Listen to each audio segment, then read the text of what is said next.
Welcome to the Successful Life Podcast. I am your host, Corey Barrier, and I'm here with my man, John Ellis. What's up, John? Hey, good afternoon. Good to see you, my man. Oh, likewise. I'm glad to be here. I'm glad to have you. So, John, you know what? You can introduce yourself far better than I can introduce you. So, could you just tell everybody a little bit about yourself and some exciting things that we're going to talk about today? Oh, absolutely. So, again, my name is John Ellis. I've been in the HVAC industry for about 43 years now. So, I've seen a lot of changes come and go. And I am a recovering contractor. I had a HVAC business in California, and I like to say it took me 13 steps to get over that hump because I loved being a contractor. Don't get me wrong. What a great experience. I've had a wonderful opportunity to work with a lot of great developers and other trades. And in that though, my truck said SoCal Air Dynamics performance contracting. So I was doing performance contracting way before it was cool. And I specialized in high performance installation and systems and design. I was an air balance technician. I was a HERS rater. I'm a level one thermographer for doing thermal imaging. I am an IAQ specialist. I'm an economizer specialist. And I was commissioning leads buildings, and I was running maintenance and service, calls as well. Your normal everyday, day to day kind of HVAC type stuff. So, but in that, I had some wonderful opportunities. Work for some amazing people. I have some great mentors that help coach me and bring me up in the mechanical aspect. But then I crossed over into the building science, and I was able to have some wonderful mentors in that, and then into the indoor air quality realm of things, just some wonderful associates and mentors to help me in that. And so, wonderful opportunity. So, fast forward, we went ahead and sold off the business. We moved. I am in lovely New Mexico, northern New Mexico. I live in a cabin in the woods, completely different way of life. I have absolutely no mechanical, and so I'm on a bunch of different forums, and people say, "Hey, what kind of thermostat do you like?" So I show my hatchet because we chop down trees and cut wood, and so different way of life. But that being said, I did start a consulting business, and it's called Dynamic Air Consulting. And in that business, I work with clients that are severely respiratory or immunocompromised. So when my clients come to me, so keep in mind, I've been doing indoor air quality very high level for a very long time, along with all the other stuff that I've learned, and they all tie together. And so my customers come to me with cystic fibrosis. So that's a death sentence, although they made great strides. COPD, they're going to die from that. Lung transplant So, recipient. tie something together for me really quick. I didn't mean to interrupt you. Well, I guess I did No mean to worries. interrupt you. No. So this is the like a residential. I have to use it in the frame point that I can. So this is just like a normal person would call you with these issues. Is that what you're saying? Or are you Correct. saying a company would? And Go ahead. so it worked a different way. So because I put myself out there as that person, I got a lot of calls, and most of the time it was a family with a family member or themselves, or especially children who had a wide Sure. variety of problems. And so once I got into that field and really started putting into practice, um, creating solutions for those types of clients, the word got out, and I didn't have to advertise. I mean, it was 100% referral based. So when I talk about cystic fibrosis, I mean that's about as severe as you get, or a lung transplant recipient. I mean, the biggest thing is that they don't reject that organ, that they've got a environment that's conducive of healing and an overall well-being. And so then, oncology, immunology, debilitating asthmas, all the way down to seasonal, garden variety allergies were my types of clients. And so, in that, I use that opportunity to work with contractors to come in the field, use all my testing equipment, create a process of discovery, work our way out of a structure or a building, working with a family specific to their needs, and then we come up with a scope of work. And then, of course, it's up to them to bid it because I can't know all marketplaces across 50 states and Canada. But that gives them an opportunity to really understand how to go in and diagnose and create a solution for a specific type of client. So it's a wonderful opportunity. And then I've got just the amazing pleasure of teaching indoor air quality for Dyke and Amanda Goodman.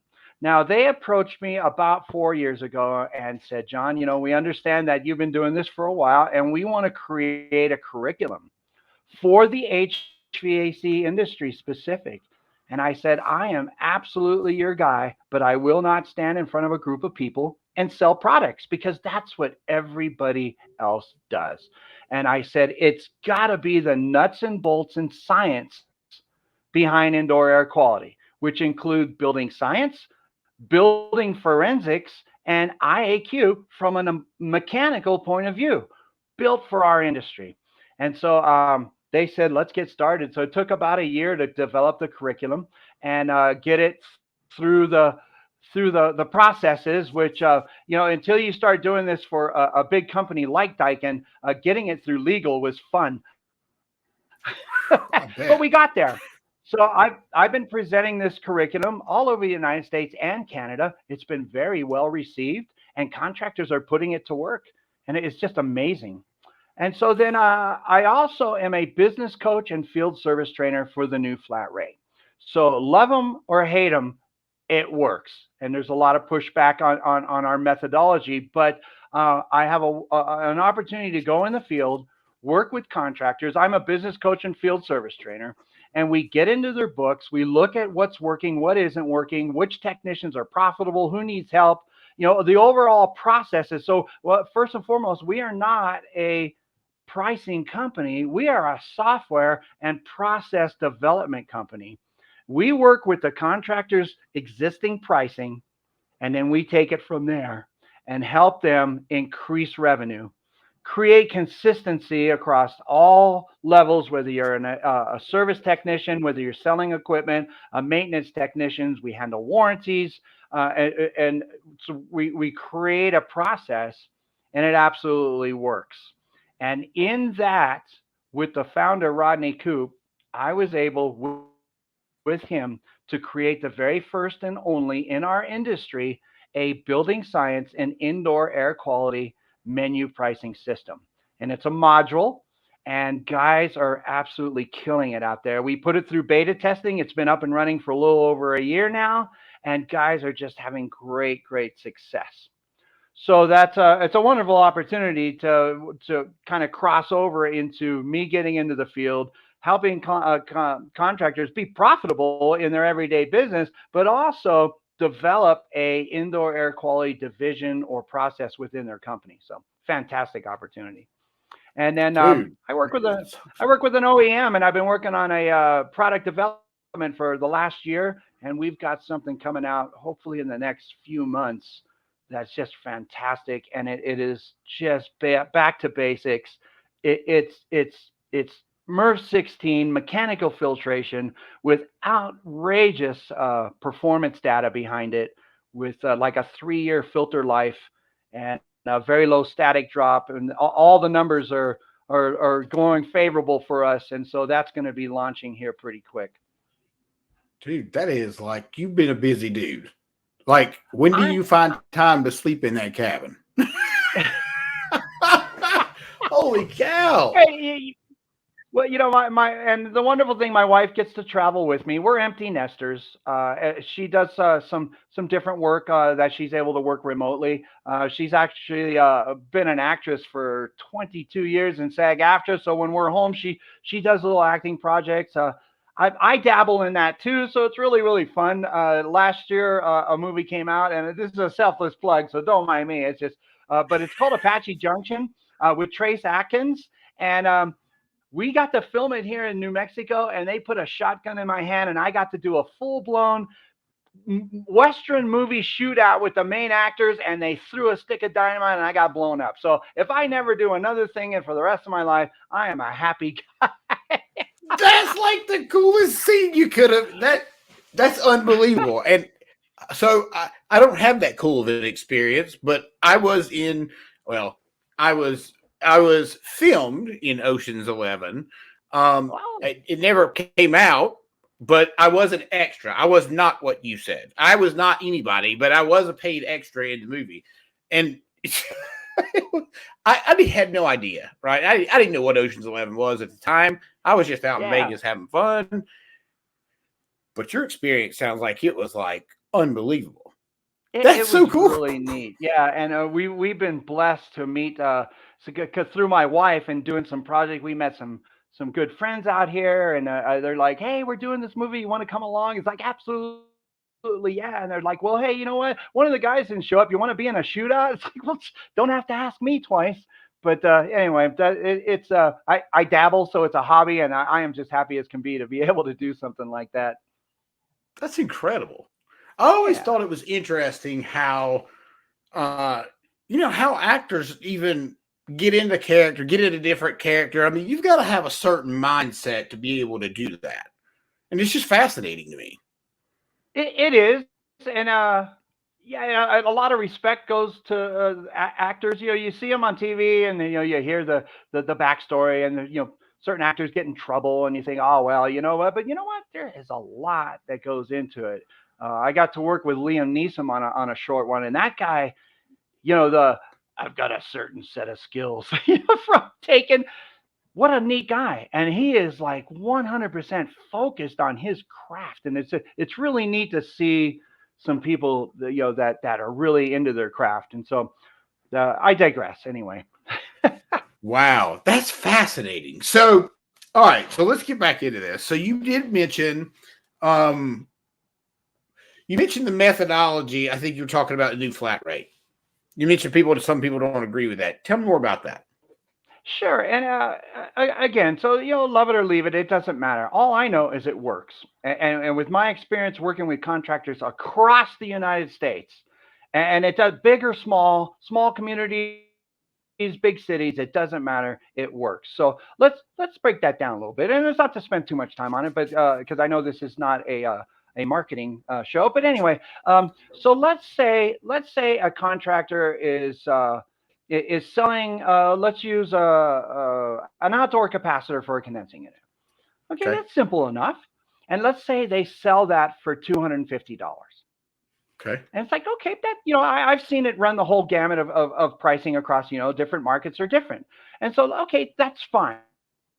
And so I like to call that our cheeseburger.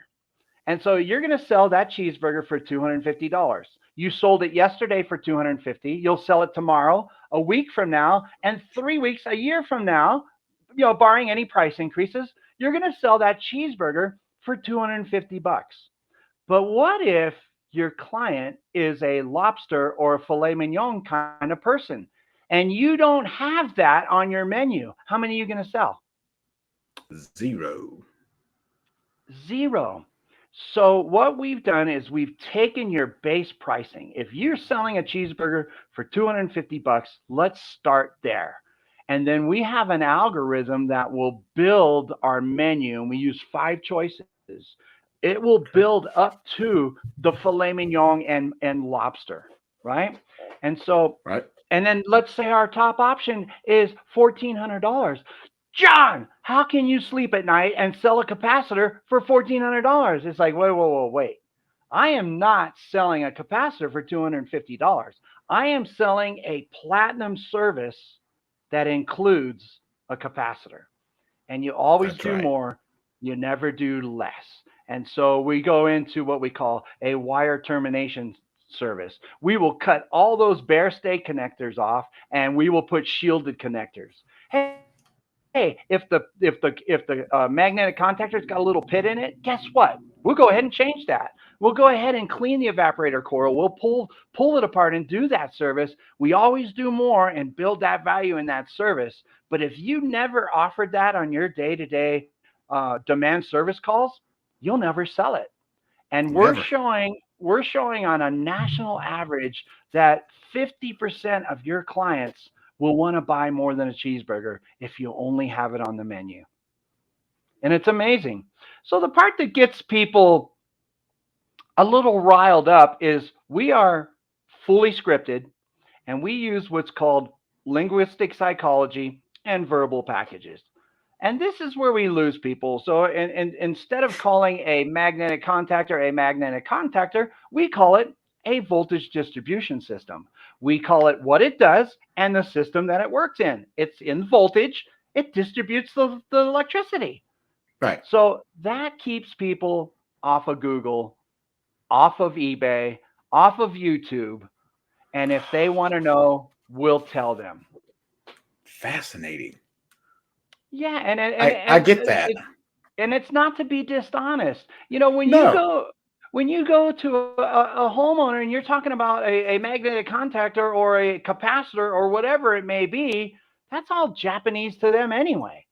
So why Right. not call it what it does and the system it works in? And if they really want to know, we'll tell them, because our system is built on honesty, integrity, and common sense. We're not here to shamboozle anybody. We just want to have a conversation. At the end of the day, if you're providing the service that that customer enjoys, they enjoy you coming to their house twice a year to clean the unit. If they enjoy you doing the things that you mentioned, that's what they're paying for. They're paying for the service, as you mentioned. They're not paying for the equipment. They're not paying for all those things. But I want to make one other point. So I love that you said it like that, because to keep people off of Google. Well, why? People may think when they hear that, well, that's shady. Well, it's not really shady, because what's really happening there is you're actually giving them more clarity by keeping them, you know, not looking up everything that everybody else looks up. In other words, you're keeping their, because what happens, right? You get a lot of people, not me, but let's just say your foot starts hurting. For some people, they're going to Google it, right? And they're going to read Yes. all the things that talk about your foot. And by the end of it, they're going to have a broken foot that's got gangrene because they read a bunch of articles that make no sense, right? And that's kind of what Yeah. you're saying. You're keeping people from muddying up what you're trying to accomplish, which is to provide them with a product and service that is superior to everybody else. Here's the biggest thing behind that, and this is where our industry has ended up. We commoditize parts.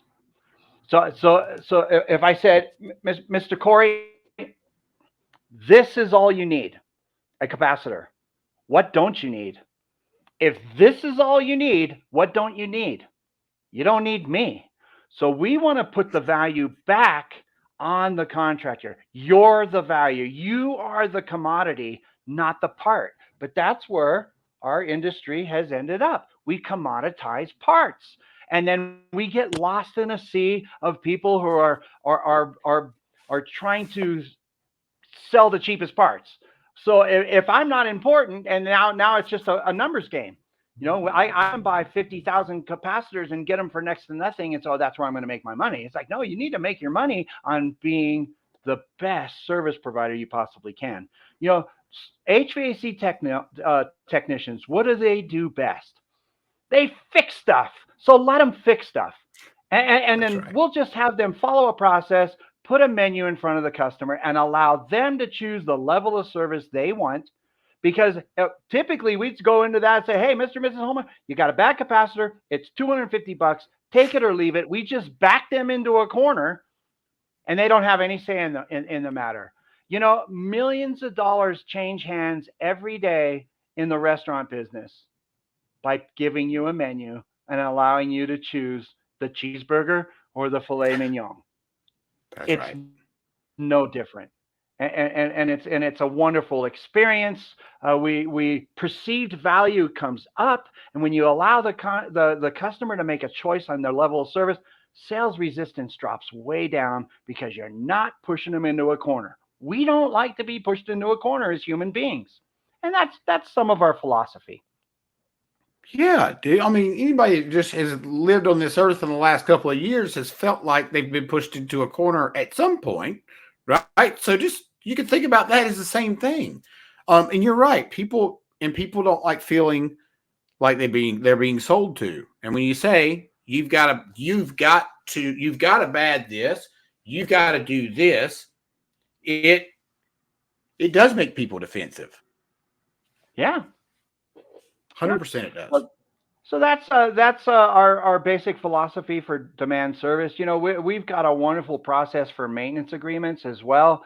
I'm putting together. I'm going to be speaking at the HVAC symposium here in a few weeks in Florida, Brian Orr's group, and I'm going to be speaking on maintenance agreements. Now, the last 2 years I've been talking heavy on indoor air quality, but I'm changing it up a little bit. Historically, maintenance agreements have lost money.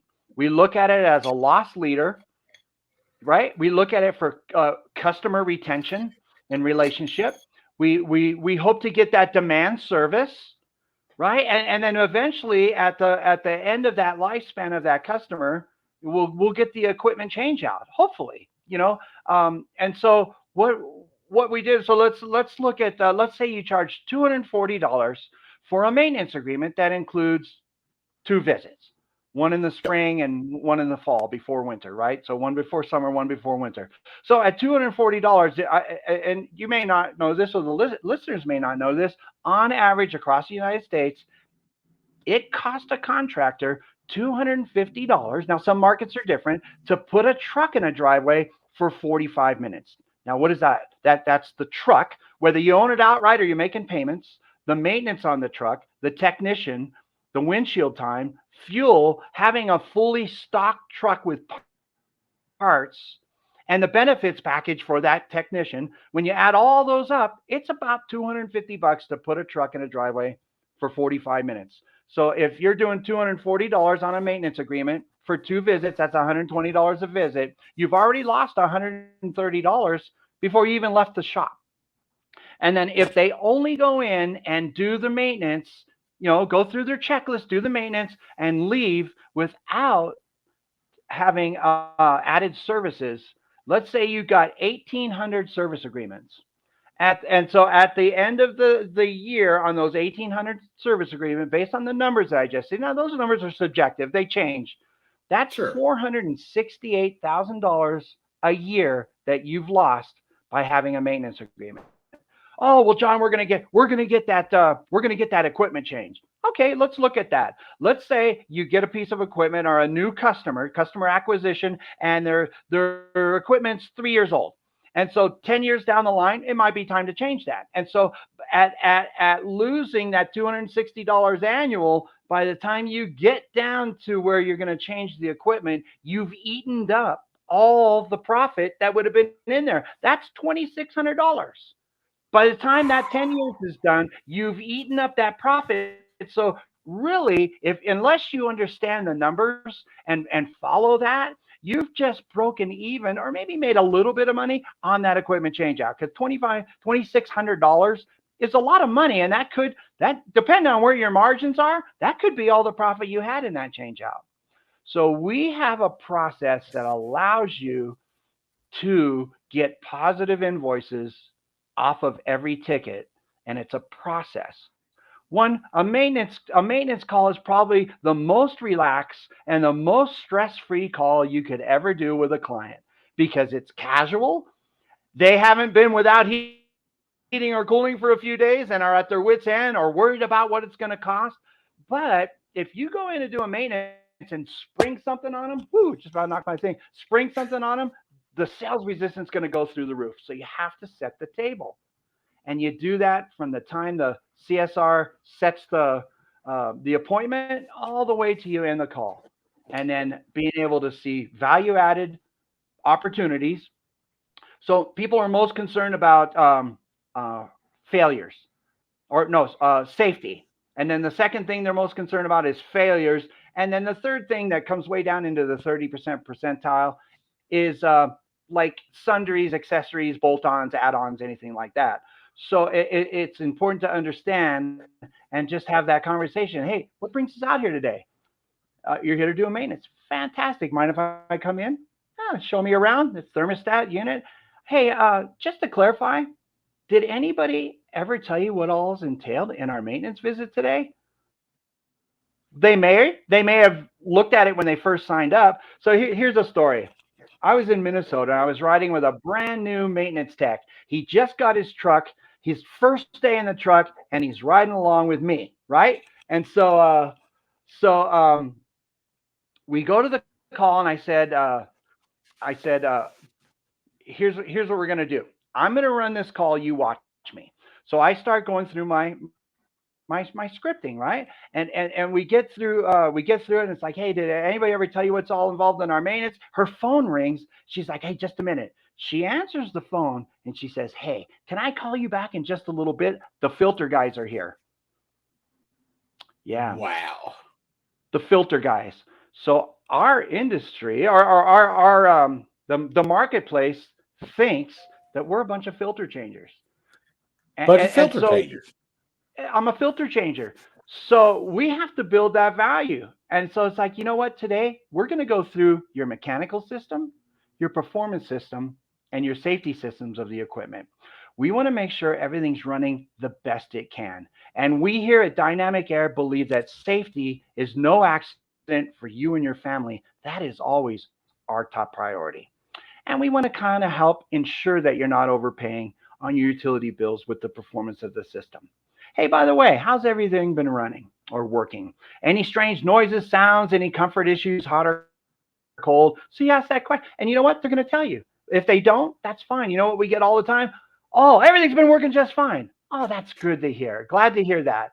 Hey, you know what? I know you said everything's been working just fine, but if I were to come across something that is of a concern that could cause a breakdown in the upcoming heating or cooling season, what would you like me to do about that? And then they're going to calm down a little bit. Well, yeah, I'd like you to tell me about it. Well, we are here for a preventative maintenance, right? And so what I just did is I set the table every step of the way. One, now they know that I'm not just there to change a filter. And you know, and every company is different. You know, are you doing combustion analyzing? Are you checking all the electrical components? Are you checking function? Are you checking airflow? Are you doing visual inspections on everything? So it's going to be different, but that's a lot more than just changing a filter. And then two, I set the table for letting him know when I'm done, if I find something, you gave me permission to come back and tell you. That's And I'm it. not just springing it on him. And then so you do your maintenance, and again, based on honesty, integrity, competence, and training, you go through it, you look, and always look for those value added. I'm a firm believer that every system should have surge protection on that. And then looking at the performance part, you look at the blower. It doesn't take a whole lot to do a pull and clean on a blower, and that's an added service. But then you come back and say, hey, Mr. and Mrs. Homeowner, I just did your maintenance and everything is running pretty well. However, I am a little concerned. I did find a fault in whatever that may be, your exhaust removal system. It's operating outside of manufacturer specifications. It could cause you a problem in the upcoming heating season. Hey, I got several options. You like to go over those now? Let their yeses be yes and their nos be no. Make sense? 100%. And then you show them the options. And so what does that do? One, they're already relaxed. They're not uptight because it's a maintenance call. You already told them what you're going to do every step of the way. And so if it's of a concern to them, it's a convenience thing. Yeah, we can take care of it now, or you can wait till it breaks down on the coldest day when you call us and I've got 50 calls. I may or may not be able to get to you. And so that's the whole process. And then we took it a step further to introduce the conversation about indoor air quality. I got one more question. Is there anybody in the home that has allergies, asthmas, bronchial, or respiratory issues that we need to know about? And they're going to say yes or no. Oh, you know what? Little Johnny has asthma, and some certain times of the year it aggravates him. I'm really sorry to hear that, and I feel for you. You know what? Our company's running a special right now. While I'm doing my maintenance, I can run a 30-minute air assessment, and this just kind of lets us know if there's any pollutants in the air that we need to be concerned about. It's free. Is that something you're interested in? Free. Right. Everybody likes free. Everybody likes So free. depending on what kind of equipment you have, I work with a company called AirAdvice. You set up the monitor, you go do your thing. In 30 minutes, it sends a report to your phone. And then as you're having that conversation with the customer about what your findings are, it's like, oh, by the way, I got that report back. Would you like to go over that now? Based on some national averages from the EPA, the National Lung Association, and the National Heart Association, some of your pollutant levels are a little concerning. But don't worry, we have some options to take care of that. Would you like to go over those now? So it's And not high pressure. right. Go ahead. Yes. So, and if you think about that very situation, right, that like nobody should ever feel bad about having that conversation with that customer ever, right? And what I'm saying is a lot of guys do feel like that would be a sales pitch, right? Some people may hear this and think that's a sales pitch. I hear that and I feel like uh you've totally executed a sales process. And I love that you get the customer buy-in because I think that's absolutely key. Because if people give you permission to tell them whatever it is that you need to tell them, they can't be upset with you, right? They can't be upset when you tell them whatever they told you you could tell them. And so I think that's really key, right? I think it's super key. It is, and then that's also gaining the customer confidence in your ability too, and so that's just part of our process, and it's now I've been doing it a long time, and some contractors stumble over it, but once you learn the scripting, it becomes very. Did it sound like I was robotic? I made it very conversational. That was a script. So just getting comfortable with it, making it your own, stepping in and out of the script, but always getting back to it is something that takes a little bit of practice, but it's really really neat. Well, in making it, a little customizable, as you said, making it your own, I think is super important because I think scripts work great. But I also think once you learn the script, like you do kind of need to tweak it on your own. I'm not saying change the process or change the script, but as you did, and as you use your language patterns and your tonality with me, that was your version of the script, right? And people need to get their own version of it. So it feels good. Yeah, and very conversational. 100%. Yeah. It, it should always be a conversation. And like you said, it's a yes or no. If you ask them a yes or no question, if the answer is no, it's cool. Like you shouldn't feel bad. You shouldn't feel like, well, I've got to sell them something before I leave. No, like you're really going to ruin a customer if that's how you feel. But if you don't ask, you don't get. So by setting the table, having the conversation, bringing them, we're showing about 50% of maintenance calls can be converted. I mentioned the one kid out, and I call him a kid because he's a brand new maintenance tech. And by the way, maintenance techs are starting to become a thing because more and more Why do you companies say? have. Well, because you have a service tech, and a service tech, one, the technician is anticipating making a certain amount of money. And so then you've got a younger technician who's learning the ropes. They tend to get put on to maintenance calls, which is fine. I mean, that gets them real comfortable with the equipment and everything that's involved with that. But then, a maintenance tech wants, I mean, a service tech wants to make a certain amount of money, and there's an opportunity when doing service because hey, they called you, something's broke, you're going to go and fix it, and they're going to buy something from you. That's kind of a given, and so their commission base on those service calls is a given.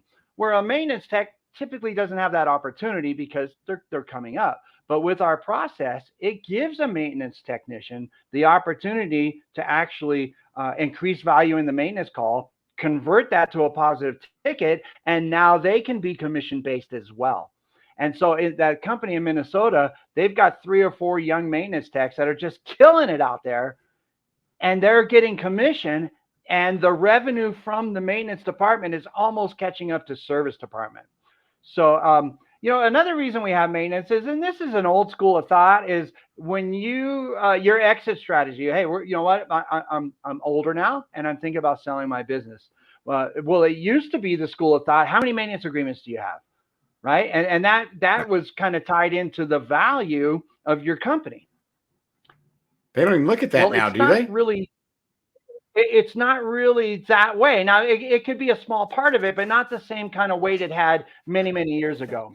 So if you look at your company departmental wise, You've got a service department that better be profitable. You've got an installation department that should be very profitable. You've got a sales department that's profitable. And then you've got the elephant in the room, the maintenance department, that's losing money and hemorrhaging.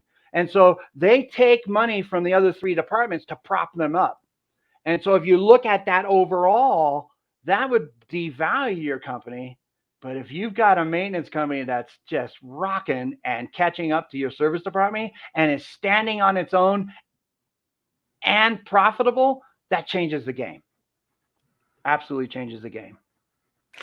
So, all right. So let me ask you this. So the numbers, and I'm just curious because you mentioned maintenance techs and service techs. So when you mentioned that, I think it was $500 and some dollars per, was it $500 per tech or something a year?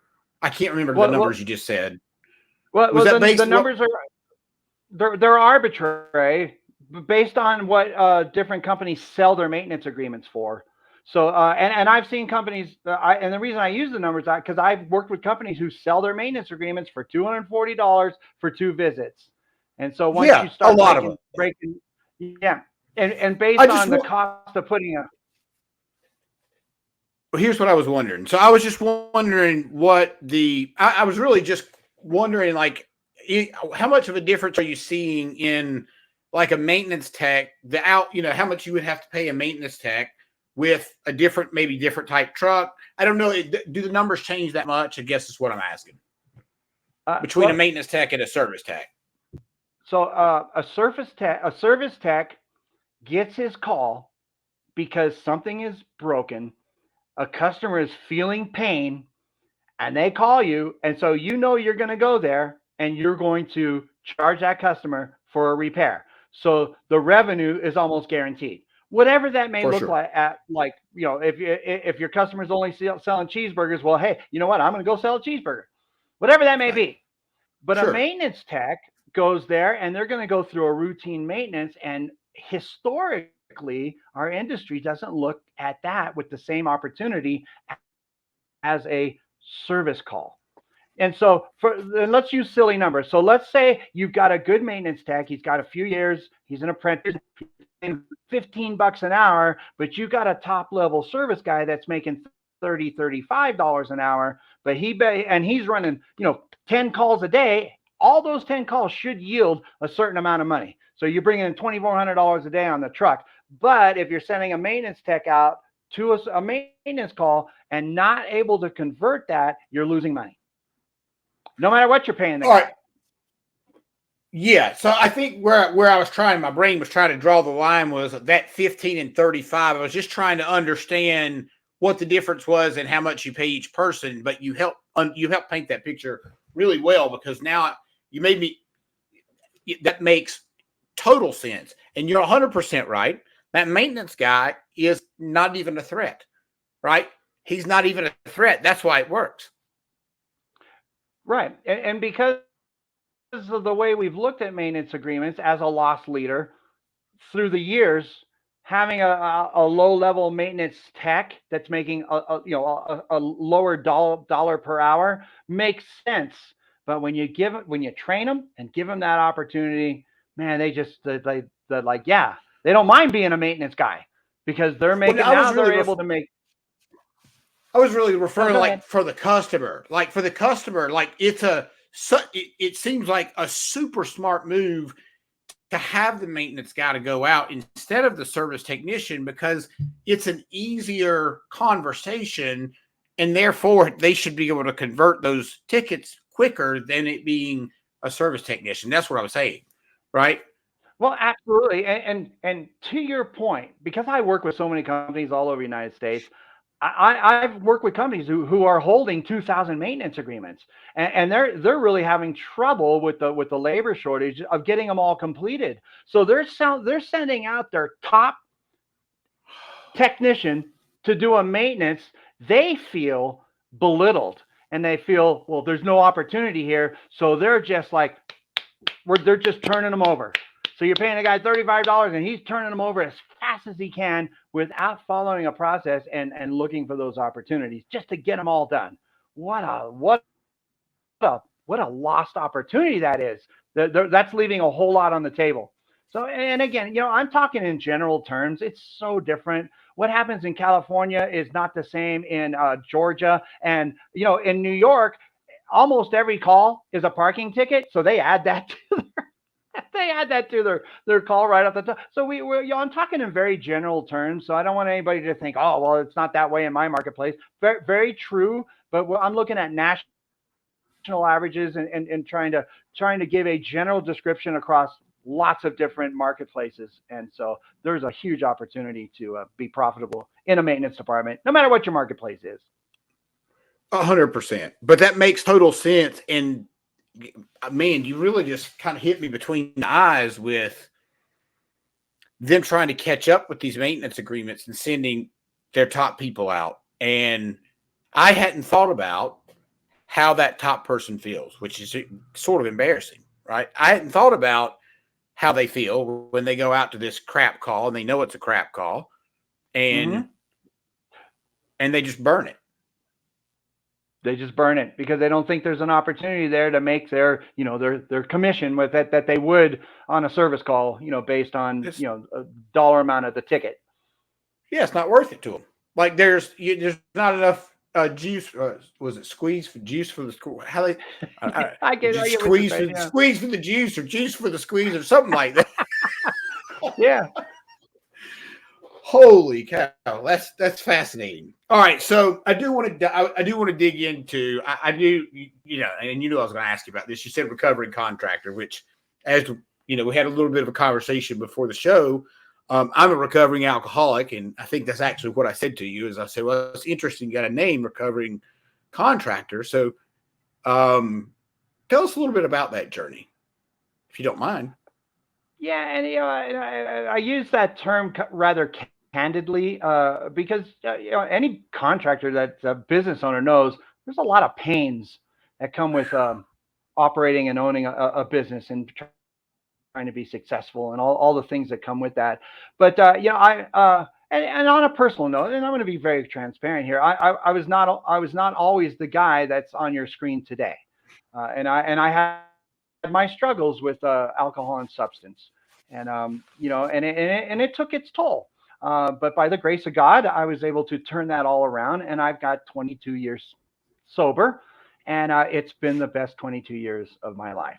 And I was a young, slinging, HVAC guy, and out there just running and gunning and having money come in, and I was partying it all away. But you know what? There's a better way, and so it was my turn. It was what I needed to do. And I realized that, and and there's lots of things that come when we're talking about the big book in different ways, and Bill, and Bill's book, and everybody's bottom is different, and you got to hit your bottom, and but you know what, it's very true that we all have a different bottom, and I was, like I said, I was running and gunning and partying, and I thought everything was fine, and I'm different because I'm a functional drug addict, and it's like until I wasn't, and it sneaks up on you. And so it's been a journey, and I'm not embarrassed to talk about it. And I like working with younger people and helping them find their path and their journey. And everybody's a little different on how they get there. And so, and it's it's fine. And it's been the best 22 years of my life. So let me ask you a question. If somebody's listening to this, right, obviously people are listening to this, but if there's a listener that maybe is going through that early struggle, or maybe they haven't hit that bottom yet, and maybe they are an HVAC contractor, maybe plumbing contractor, probably, and and they're in a position where they are the business owner. So like lots of times we don't have too many people to go to, especially if you're still in addiction. What would you say, to somebody that is struggling out there? What are some of the things that maybe you really, if you'd have pulled your act together quicker, that maybe could have saved you time or could have saved you money or whatever it is? Because I know there's some things in there. Well, we could do a whole segment on this. That's a fair point. One, you got to identify there's a problem. And until you admit there's a problem, there's not a problem. Two, you got to want it, and you got to want it more than other people want it for you. And three, I think one of the biggest things is separating yourself from those people, and it's painful. And it could be family members, it could be a spouse that's just there for the party with you. And I know it just sounds brutal, but you have to separate yourself from that to give yourself a fighting chance to heal.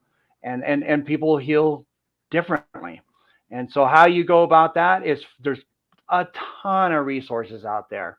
Whether you want to go, the recovery method from Bill, which is spiritual based, or you could go the other way. I used a program called Celebrate Recovery. It was based on 12 steps right out of the Bible, and it was church based, and it was a fantastic program. There's a lot of crossover. And it's the healing process is the same. I mean, you got to go through the process, the 12 steps or whatever that may be. And so that's again, so identifying, admitting you have a problem, you got to want it more than other people want it for you. And then you've got to kind of get yourself away from, the sources, if you will, and just dig in. And again, it happens faster and slower for different people, however they react to it. But it's wonderful. And I thought I was having a great time, because next thing you know, 10 years goes by and man, that was a great time. But now you're deep into your addiction. So, yeah, it's a journey. It is for sure, and not an easy one. And I say that it's not an easy one. It doesn't. Well, I'm not saying that all of it's hard, but if you just do the steps and trust in whatever you trust in, take your foot off the gas, take your foot off the wheel, and let somebody else drive for a minute, which I had a problem with, of course. That will change things for you. I've seen in my own life work, just even recently. Yeah, absolutely. So, John, this has been just an incredible conversation. I really, Yeah. really appreciate you coming on today. If you could you just tell everybody where they can find you? If you also want to mention anything that you want to mention, how they can get a hold of you, or if you Yeah. want to, and if you want to do any kind of giveaway or anything on here, you can do that as well. We didn't talk Well, about that, but before we close out, there's one yeah. other component that I want to talk about, and that's my indoor air quality principles workshop that I do. It's 16 hours of this, so 16 hours, but and it's 2 days. It's foundational, and we take that deep dive. Our over the last 2.5 some years with the onslaught of the pandemic, and I like to think we're at the tail end of that now. All this stuff came out of the woodworks, and there was all kinds of manufacturers of gizmos and gadgets making claims that were basically dangerous. And our marketplace, I think, right now has hit saturation. And those products, if you will, and I'm not going to say any names because I don't have to, and it doesn't matter where your beliefs are. I base everything that I talk about on science and reviews and scientific studies. But I think there's a void, a vacuum, if you will, in our industry right now for something more tangible and real. And so I'd like to think that I'm in a position to fill that void with my IAQ workshop. Now, it is nothing to do with products. It is about finding a solution for a client that is in great need. There is a great need to serve our clients well right now in this realm. And people being at home with the pandemic realize, like, hey, that wall looks dingy, let's paint it. Or like, you know what? I don't feel so good in my house because I'm not going out every day, and maybe there's something going on.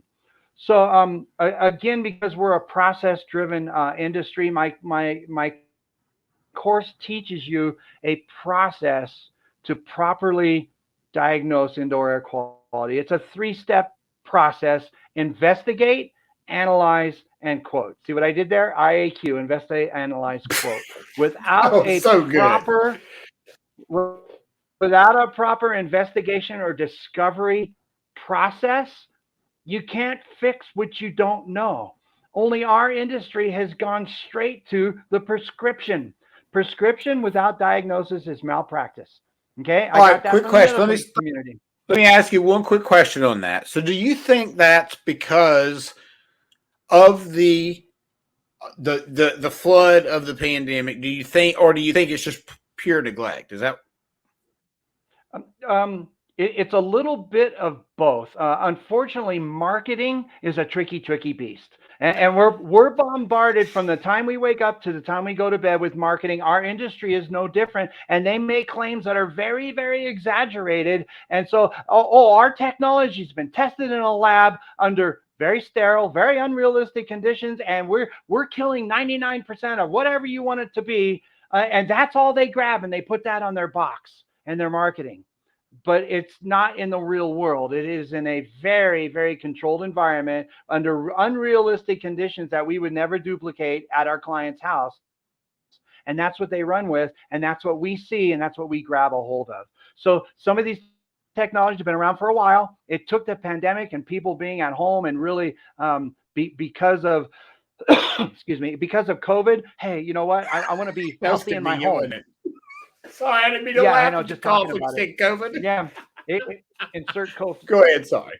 off there, not COVID, but and so we're prescription without diagnosis is malpractice. We go straight there. When anybody ever mentions indoor air quality, the first thing they want to do is go right to whatever the latest and greatest thing at the supply house that they're having a sale on, and I can make $1,500 off of, but just by installing one. Well, they're going to do that. Unfortunately, they don't work, and the homeowner's left unprotected. And I go into a deep discussion on this, and I try to be very product agnostic, if you will, and I don't call them out by their product name, but I talk about the technology, the science behind the technology. I try to drive that bus right down the middle. But once you hear me talk about it, you kind of can connect the dots. But I try to be very clear about that. So we need to make decisions based on data and diagnostics and create a Well, solution for that client. yes, and I love that you said you look. If you don't ask questions, if you don't diagnose, you can't, in good faith, give somebody a solution if you don't have all the facts. Our industry does it every day, I know. I every know. single day. Prescription without diagnosis. So that being said, we've created a process. Um, we talk about building science, building forensics. We talk about I'm HVAC heavy. We talk about that. We talk about pollutants, how to identify testing tools, how to create a scope of work. It's a fully interaction class with worksheets and different scenarios. It really plays out well. And then with that and the IAQ module from the new flat rate, I got guys out there absolutely killing it and doing right by their clients. So there's a couple things. So I can just throw out there. So through Dyke and Amanda Goodman and the HVAC Learning Center is my class. Mr. Okama, the owner of Daikin, doesn't care whose equipment you sell. Quite frankly, I don't care whose equipment you sell. And so anybody can take this class. And that's his olive branch. Mr. Okama has very eloquently said, hey, look, you know what? At the end of the day, it's just a metal box with a bunch of components and a bunch of wires and a motor in it. And it's the contractor that breathes life and brings it to life. And so he doesn't care if you're his first choice, second, third. He just wants to be at the table. And so he offers this training through Daikin to anybody. And I've done Carrier and Lennox and you name it. I've gone to there and talked about and taught this class. So that's first and foremost. And so it's the HVAC Learning Center. You can Google that. The new flat rate, easy. Google that if it's something you're interested. Love to have the conversation with you. Hate it or love it, it works. So I'm going to go ahead and do this. My phone number is 505-652-8119. I'll talk to anybody. I take calls from all over the United States all the time and Canada with questions. If you've got an IAQ client and you need some help with it, my pleasure. Or you got questions about system performance or how the new flat rate or how to create a process, I'm here for you. So pretty simple. That was, and then if you wanted to push that out, you can absolutely push that out. 100%. I really appreciate that, my man. That was great. And my apologies for almost forgetting to, well, I won't say the most important part, but I'm glad you reminded me of that last part. John, thank you, my friend. I really appreciate you. Hey, thanks for having me on. Happy New Year, everybody. And again, I'm here to help. I just, I'm kind of in legacy mode now that having retired once and coming out and just, kind of passing knowledge down to the next generation. And I just want to see people be successful and do right by your clients. So there you go. Thank you, brother. I appreciate you. All right. Bye now. Bye-bye.